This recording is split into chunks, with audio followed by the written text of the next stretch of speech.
तो चलिए अब आगे बढ़ेंगे। अब बात करेंगे कि एमपी वाला फॉर्मूला राजस्थान में भी लागू हो सकता है, क्योंकि केंद्रीय मंत्रियों को राजस्थान में मिल सकता है टिकट और राजस्थान के केंद्रीय मंत्रियों को अब टिकट देने की तैयारी चल रही है।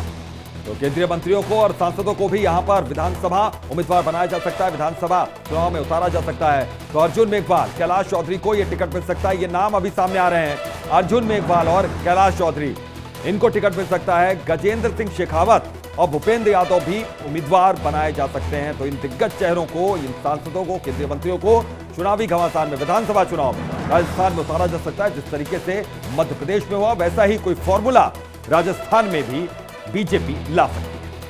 तो बिल्कुल जिस तरह से मध्य प्रदेश में जिस फॉर्मूले को बीजेपी ने अपनाया है, ठीक उसी तरह का फॉर्मूला अब राजस्थान में अपनाने की तैयारी बीजेपी के जरिए की जा रही है। इसके साथ ही गजेंद्र सिंह शेखावत, भूपेंद्र यादव बनाए जा सकते हैं उम्मीदवार। विधानसभा चुनाव में इनको टिकट दिया जा सकता है। तो वहीं जिस तरह से अभी अभितोष ने इस बात का जिक्र किया कि अर्जुन मेघवाल, कैलाश चौधरी को टिकट दिया जा सकता है, इसके साथ ही गजेंद्र सिंह शेखावत का नाम भी चल रहा है, तो वहीं भूपेंद्र यादव को भी उम्मीदवार बनाया जा सकता है। तो हमारे दो सहयोगी इस वक्त मौजूद हैं ग्राउंड जीरो पर, सीधा उनका रुख करते हैं। और मनोहर और वैभव इस वक्त मौजूद हैं। सबसे पहले मनोहर, मैं आपके पास आना चाहूंगा, किस तरीके से सियासी हलचल तेज हो गई और जो मध्य प्रदेश का जो फॉर्मूला था कि कुछ केंद्रीय मंत्रियों को लाया गया चुनावी घमासान में, कुछ सांसदों को लाया गया, क्या वही फॉर्मूला यहां लाया जा सकता है? क्या हलचल? बिल्कुल, राजस्थान में भी जैसे ही मध्य प्रदेश की दूसरी सूची जारी हुई उसके बाद से हलचल तेज हो चुकी है। यहाँ के तमाम जो भाजपा के जो सांसद हैं, चाहे भाजपा के जो तमाम नेता कार्यकर्ता, उनमें हलचल तेज हो गई है। यहाँ पर भी एक चर्चा शुरू हो चुकी है कि केंद्रीय मंत्री है राजस्थान से 3 है, गजेंद्र सिंह, कैलाश चौधरी और अर्जुन मेघवाल, और चौथे जो है राज्यसभा से है भूपेंद्र यादव।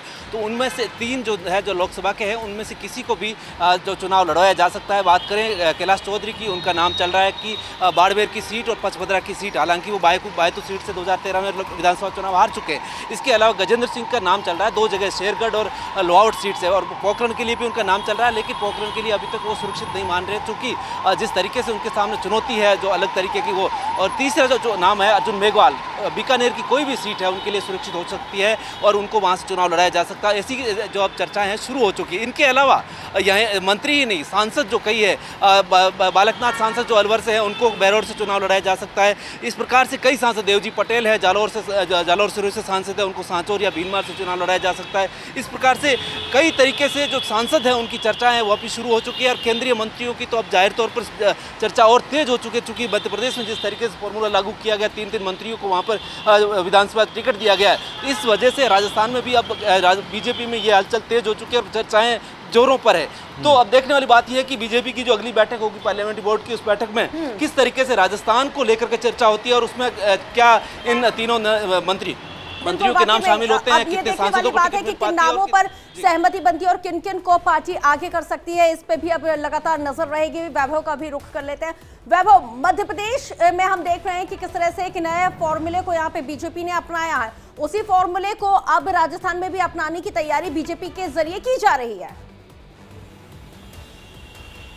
बिल्कुल रश्क, देखिए जब से तीनों राज्यों की बात की जाए, अगर हिंदी बेल्ट के जो तीनों राज्य हैं, राजस्थान हो, मध्य प्रदेश हो या फिर छत्तीसगढ़ हो, यहाँ पर बीजेपी की रणनीति रही है कि उन नेताओं को उतारा जाए जिनकी लोकप्रियता अपने अपने क्षेत्र में है, लेकिन ट्राइबल कम्युनिटी भी यहाँ पर बहुत ज्यादा है और ऐसे में अभी तक कोई बड़ा नेता जो ट्राइबल कम्युनिटी से आता है उसका नाम सामने नहीं आया। ऐसे में लोगों से बातचीत करते हैं और आपको बताते हैं कि आखिर मध्य प्रदेश में जो रणनीति है वो किस तरीके से बनाई गई और क्या उसका फॉर्मूला राजस्थान में भी अपनाया जाएगा। हमारे साथ निर्दलीय जिस सांसद हैं असम से, वो लोग इस बार मध्य प्रदेश में प्लानिंग कर रहे हैं कि आने वाले समय में ट्राइबल कम्युनिटी को लीड करें। नबाजी हैं। नबाजी, मध्य प्रदेश की राजनीति में बहुत हलचल है, ट्राइबल कम्युनिटी पे फोकस किया जा रहा है? हाँ, श्योर। एक्चुअली क्या है, ये चाहे बीजेपी हो चाहे कांग्रेस हो, ट्राइबल जिसके तरफ जाता है उसी तरफ गवर्नमेंट बनता है। तो इसलिए वो लोग देख रहे हैं क्योंकि ट्राइबल को तो इतना साल से वो ठगे हुए हैं। अच्छा। लेकिन इस बार भी कोशिश। बिल्कुल। वैभव, आपके पास लौटता हूं। रमन भी हमारे साथ जयपुर से जुड़ गए हैं, ऋषभ भी हमारे साथ जुड़ गए हैं। रमन, वहां पर किस तरीके से सियासी हलचल तेज हुई है? आसपास के लोग क्या कह रहे हैं? बातचीत आपकी हो रही है लगातार?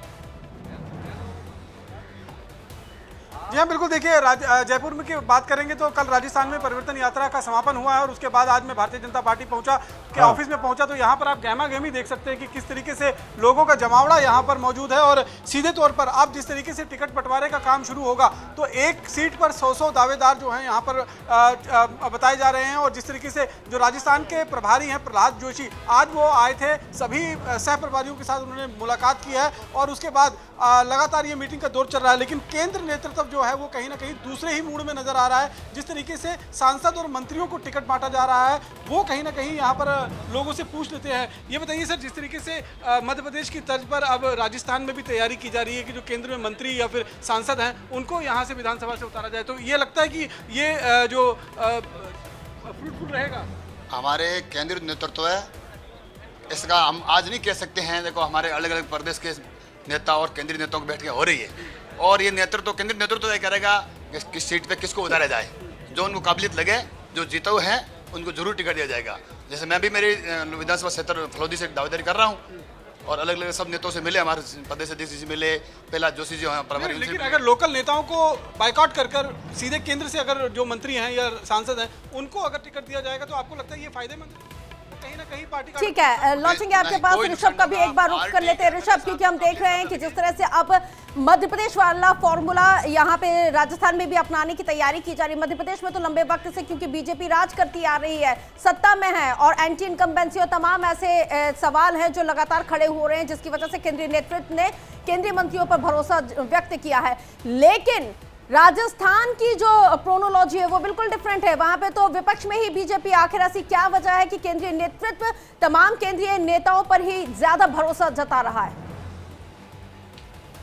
जी बिल्कुल रस, इस वक्त हमारी मौजूदगी नवनिर्मित डिस्ट्रिक्ट डिडवाना कूचामन में है। ये नागौर से अलग होके नया डिस्ट्रिक्ट बना है। वो 19 डिस्ट्रिक्ट में से एक है जो नया डिस्ट्रिक्ट बना है, जिसके अंदर 5 विधानसभा सीट आती हैं और बताया जाता है अभी तक इस पे कांग्रेस का कब्जा रहा है। लेकिन देखिए, तमाम यहाँ पे लोग हैं, उनसे हम बात करने की कोशिश करेंगे। सर, जिस तरीके से अभी मंत्री जो फॉर्मूला मध्य प्रदेश में अपनाया गया है कि जो भी मंत्री थे या सांसद थे तमाम उन्हें मैदान में उतारा गया विधानसभा, क्या ये फॉर्मूला के साथ राजस्थान में उतर सकती है बीजेपी? और उतरेगी तो क्या बड़े नाम गजेंद्र सिंह शेखावत जैसे बड़े नाम भी इसमें आ रहे हैं, तो क्या लगता है आपको ये फॉर्मूला काम आएगा बीजेपी के लिए? हाँ, उनके जो प्रभाव वाले क्षेत्र है जहाँ से वो नेतृत्व करते हैं, अगर उन पे उनको टिकट दिया जाता है तो ज़रूर फर्क पड़ेगा। जैसे हमारे भी है प्यार चौधरी जो पूर्व केंद्रीय मंत्री है, अगर उनको किसी, आपको क्या लगता है, क्या कहना चाहेंगे आप? ठीक है, बहुत शुक्रिया तमाम जानकारी साझा करने के लिए ऋषभ आपका।